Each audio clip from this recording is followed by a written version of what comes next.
What up, Nerd Squad? This is your boy King, And this is your boy JC3.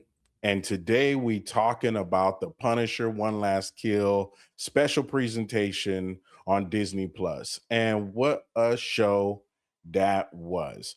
Y'all, if you love you some Punisher and you wanted to see him back in the game, back in Hell's Kitchen, doing the stuff you knew from the Netflix series, this was your show. It is brutal, but it's so much fun. So let's just get into talking about it. When we pick up with Frank Castle, this man is in a rundown giant trap house of multiple apartments. And I think one thing that we see heavily is the theme of remorse, regret. PTSD is plaguing the Punisher. That's illustrated a lot throughout a lot of visions you see of characters in the moment that you don't know whether they're there or they're not, but they are not. No, my our guy Frank Castle is hallucinating with all the alcohol he's consuming, all the pills, and just hardcore workout to the point where his hands are bleeding. This guy's putting himself through the ringer. We see him in front of a wall full of newspaper articles and clippings, and he's just stewing in his despair and his anger. And then he just rips that whole wall down. Just rips all the papers down to where it's just a bare wall, and we get that opening title of Punisher: One Last Kill. From the start, we know that we're going to go on a journey with Frank that some of us haven't been on before, some of us have, but nonetheless, it's great just because of the fantastic acting by Jon Bernthal. Jon Bernthal, he really embodies the Punisher. It's one of those roles that I don't think you could really see somebody else doing after he's done it and after he's done it so well. And the way that he plays his pain and his anguish is amazing. And when we open up, we start to really see what New York looks like. Now, this is like directly in between slash after the events of Daredevil Born Again season 2.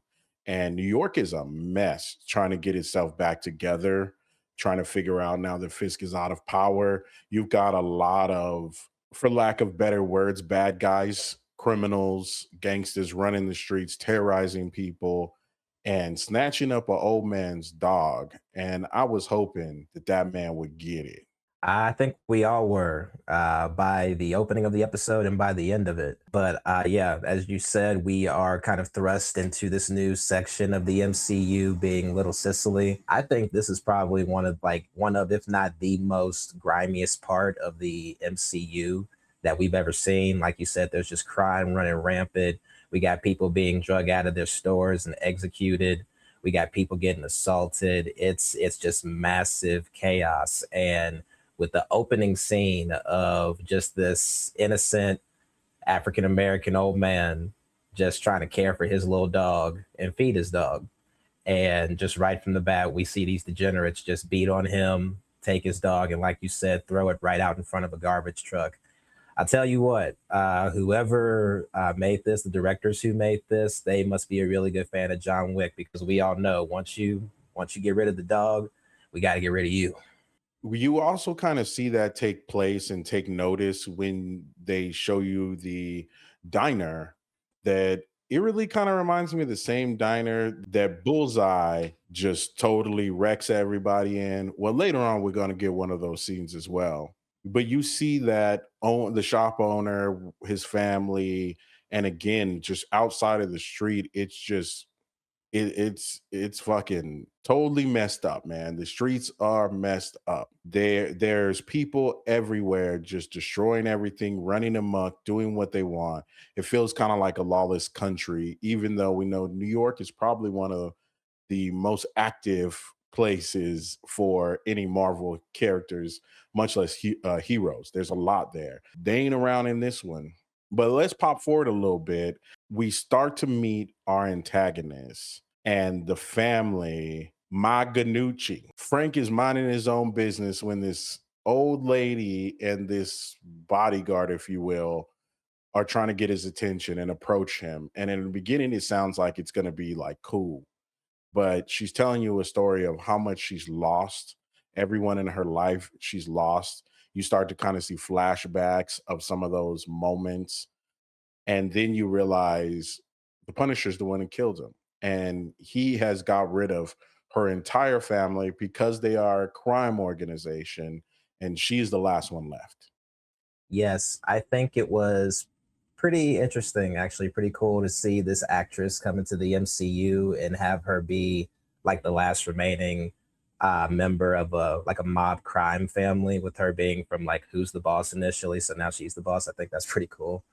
But her character being introduced was, it kind of threw me off a bit, just because you're seeing, just this older woman in a wheelchair just trying to tell Frank a story. But as you just said, she's telling him the story of how he killed her sons and her husband. And you kind of get the feeling that she may not even be in the right as she's telling him the story, just because of the way that she's describing her family. Like her husband being like that typical crime boss. Lipstick all on his collar, doing whatever he wants. You got the son that was a police officer. Oh yeah, he cleaned up the streets. Well, we know he was cleaning up something. I don't know if he was cleaning up the streets though. The one other son, that I guess lit up every room, probably with bullets. And of course, we had her youngest prince, who just swears to God never touched those kids. And you hear this, and you're just like, okay, okay, it seems like you're not completely in the right. So when you get the reveal that it was Punisher that took them out, you realize, oh, okay, this is the family, the last family for that matter, that was responsible for his family's death. So kind of an eye for an eye situation. And in that moment, she tells him, "Yeah, yeah, I put a bounty out on your head. Everybody is gonna come for you. We know everybody, and we own everybody in the city, and everybody's coming for you." And Frank's kind of like, "Whatever, old lady." You know what I mean? I'm gonna keep it pushing. But one of the things they kind of push towards is he's starting to kind of break down. And there was a scene a little bit later where he's kind of on the side of the road towards a ditch, or I don't remember if this was a scene at the cemetery, but Frank's about to do himself in. Frank's about to do himself in. He has had enough of life, but the last thing he hears and shows up to him in his head, not in real life, is his daughter who passed away. And Frank is seemingly trying to struggle with letting the Punisher character go, and or realizing that the Punisher has to remain, but in a different way. Now that all the bad guys are killed and they're all gone, the Punisher needs to serve a purpose of helping the people who could not help themselves. Exactly. And like you said, we see his pain and his anguish throughout this whole special, and all these hallucinations that he's having of his daughter, of his former best friend, Curtis. Even Karen, makes an appearance in this special. And for a second, we think that she might actually be there, because he even questions it. But ultimately, we see that it's just a hallucination. Ultimately, he has accomplished his final task in his eyes. Even when he goes to the cemetery, he leaves a key right next to his wife's grave, just because we kind of feel, and even he feels like it's over and he's done. But with people still needing help, Punisher can't go, especially when there are lots of crime people after him, particularly going into his apartment and raiding the place, literally just trying to find him based on the hit that's on him now. His apartment gets lit up in flames, and then he gets lit up, and then, ladies and gentlemen, we finally get the Punisher we've been waiting for. We get the and we get the kills. Funny note for everybody who's watching: when they did the fire scene, Jon Bernthal refused to use a stunt guy, and they did not want him to do this, but he wanted to light himself on fire. So in that scene, he is really on fire himself. But as Jay mentioned, that's when the action starts. And here's something that I thought was kind of, funny, not funny, haha, but interesting funny, was they really did throw everybody and their mama at him. I'm talking about 100 people at least. He has to work himself down from this apartment he has. It's a few stories up, and on the way down, he's taking out everybody. shotgun blasts, brutal kills, melee weapons, picks up an AK, starts to go at these dudes. This is prime Punisher and prime Punisher fight scenes. And as Jay mentioned earlier, in my opinion, they had to be a fan of the John Wick because the fight choreography was off the chain. Oh, bro, John Wick and The Raid, man. Those are all the vibes I was feeling. That and a little bit of yes, The Raid and John Wick, man. Like heavily inspired by that. The fight scenes were amazing in this special. I think one of my favorite kills is when one of the bad guys accidentally shoots one of the other people that are on the Punisher, and then he just bats him down right onto the guy. So yeah, we had some pretty good kills in here, man. Ultimately, while he's just trying to get down to the first floor of the apartment and get down to Ma and her bodyguard, who are just slowly running away as he's getting closer. But luckily, Frank has something else he has to deal with, being that of one of the store owners that we see at the beginning of this special, who is trying to keep his place from being robbed and raided and also keep his family safe. And at that moment, Frank has the choice to either go after the woman that's trying to end him or go after the people that were kind to him earlier in the special. And ultimately, he does the right thing. And I believe that dude's name, they can correct me in the comments. I think that's Dre, who owns the shop, who's actually a great actor. He's in a lot of other stuff and always plays an amazing part. As they were moving down the layers, as he's trying to get to Ma, it kind of is funny that there's so many people, he's dispatching all of them, but he just can't get to her quick enough. And like you mentioned, these people need him. And that's when I think it really clicks in for him that it's important for him to be the Punisher to defend the people. And when he goes into that diner, he beats the hell out of a bunch of people. One moment you think he about to get got though, because this big, seemingly prison inmate slash gangbanger looking dude is massive and he tackles him. My goodness. That scene kind of made me like, I gave me a little bit of a jump scare, not gonna lie, because by the time we got there, this man had already run through everybody in the shop that we knew of, and we thought he was going to comfort the wife and the kid. But yeah, that man, that was a massive human being. But let me tell you something, you don't just run up on the Punisher, okay? Because like we said in this review a couple times, it's like a John Wick feel. He'll John Wick you, but just in a different way. Y'all, he didn't take this man out with a pencil. He took him out with a pen. Stab, stab, stab, arm, chest, throat, till this man was just done breathing.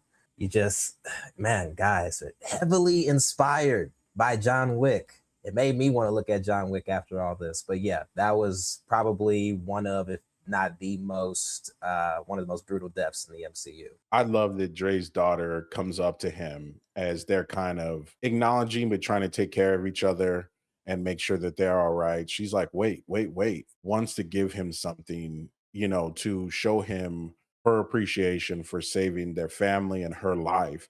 And it was just kind of this cute moment where I think Punisher realizes I could actually be the hero. And that's what this is for. Oh yes, that's actually I think the same thing. He needed a reason to keep going. Honestly, we just see by the look that he gives to the little girl that gives him that gift at the end of the special. He's kind of found purpose again in that, and honestly, it kind of lays the groundwork for why he might help another younger women in the Spider-Man Brand New Day movie coming out. But ultimately, I think that this special was pretty good, pretty solid based off what we got, where it comes to the psychological aspect of Frank's mind, his trauma, his personal demons, and ultimately he decides that he's going to stick around. We see him go to the grave.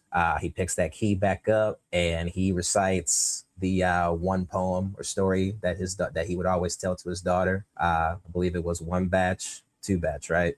Yeah, one batch, two batch, penny and dime. And that was a beautiful, in my opinion, that was a beautiful ending to the special.